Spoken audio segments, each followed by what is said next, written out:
The upcoming Harry Potter TV adaptation for HBO is going to be the biggest television show whenever it does come around. Now, it is filming right now, and we have seen quite a few production stills, including some of the characters that are out there. And honestly, like, a lot of the cast looks really, really good, okay? I'm a moderate-sized Harry Potter fan. Haven't read the books, don't have a lot of memorabilia, but I have a big fondness for the movies and some of the extended lore. And so, to get a better understanding of that source material, this is what the TV show is supposed to do. It's supposed to flesh out every book across an entire season, whether it be 8, 10, 12 episodes of highly produced, well-produced by probably the company that is best suited for doing episodic storytelling. I mean, like, it's a recipe for success, and it's going to be huge just based on the back of the IP itself.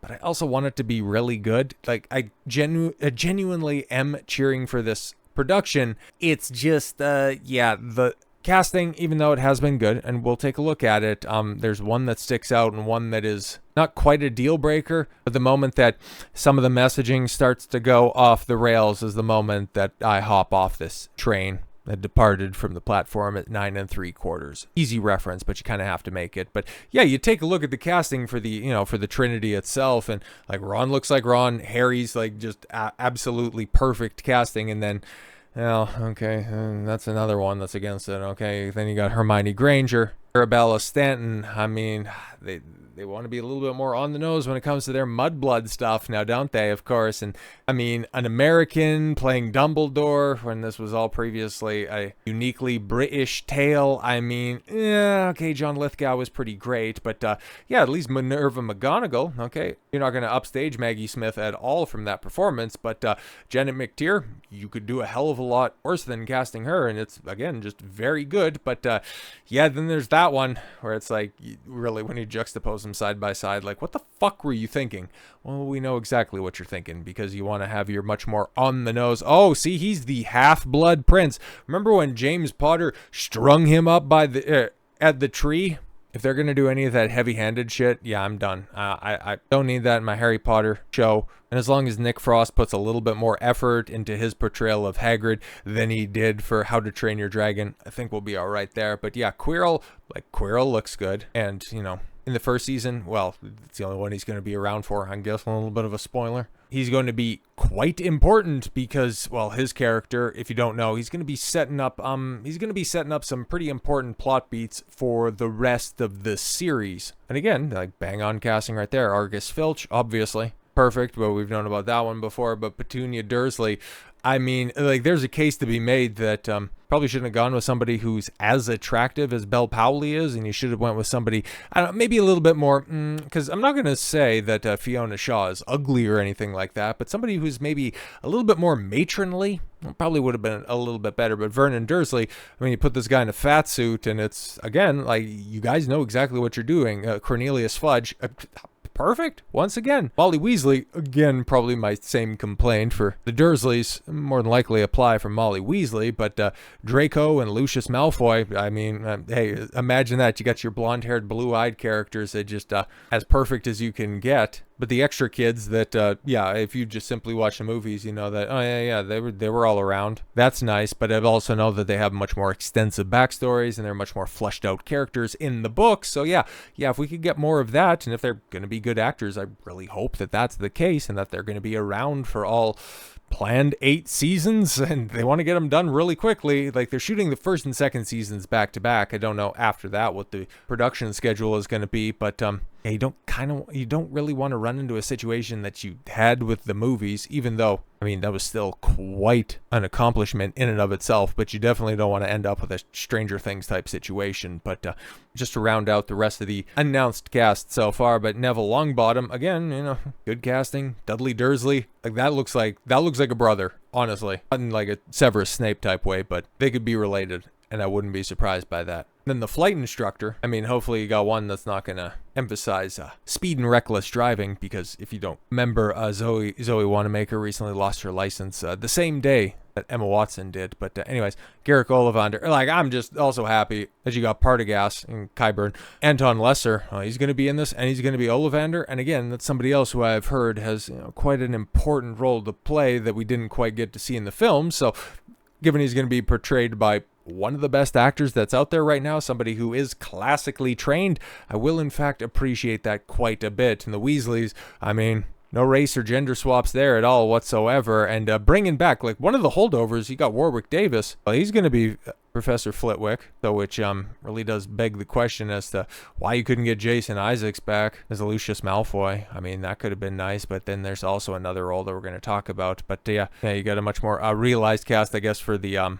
bank as well. But all in all, I mean, you bring back Warwick Davis, signaling that you're not exactly opposed to carrying on some of the casting from the films, but there is, if you're familiar at all whatsoever with Harry Potter, there is one glaring omission so far, and to be fair, like, it's not going to be terribly relevant until the 4th season, but if you know, there's at least going to be a couple of hints in the first couple of seasons, but as it sits right now, we got a Harry Potter, but we don't really have a Voldemort. And in the case of Quirrell, I guess, spoilers for a book that's, 27 years old, and a film that's 26 years old? Come out in 99, I think it did. Like, Voldemort's going to be embodied on the back of Quirrell's head, hence the turban, which is going to be another interesting thing. How are they going to go ahead and approach that? I guess that might be one of the first things they'll just let somebody know what type of writing we're going to be dealing with here, faithful to the source material type writing or more modern day type writing if, Quirrell's not wearing a turban. But yeah, he's supposed to be carrying around what remains of Lord Voldemort. So we don't have a casting on him, but I thought I heard something about this, and I think we might have brought that up. But yeah, executives, they were at least eyeing somebody, or they were setting some stuff up, or hell, it might have even gone so far as to say that Voldemort has been cast. They're just keeping it under wraps, for lack of a better term, till it becomes relevant. But then we just got some information that Harry Potter's HBO show rumored to cast a female Voldemort. Holy fuck. Like, okay, Black Snape is fucking stupid. There's nothing to be gained by having Papa Asiadu play Severus Snape. He is outside of, like, Harry himself, one of the most described, depicted, and thanks to Alan Rickman, one of the most recognizable characters in the books and in the films. And then you go with the black guy. That's the one that you make. When the rest of the casting is so on point, decide to do that with Snape, such an integral character to the story.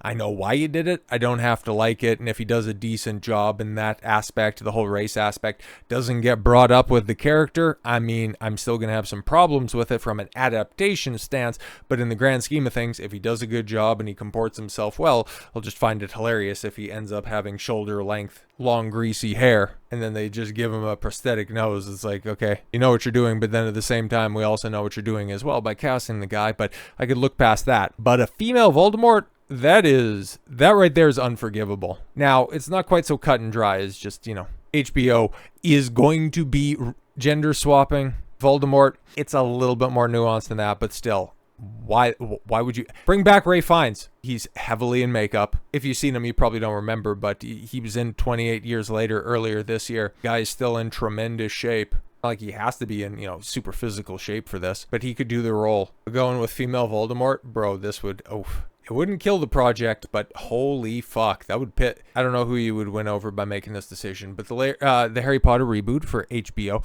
is that fair?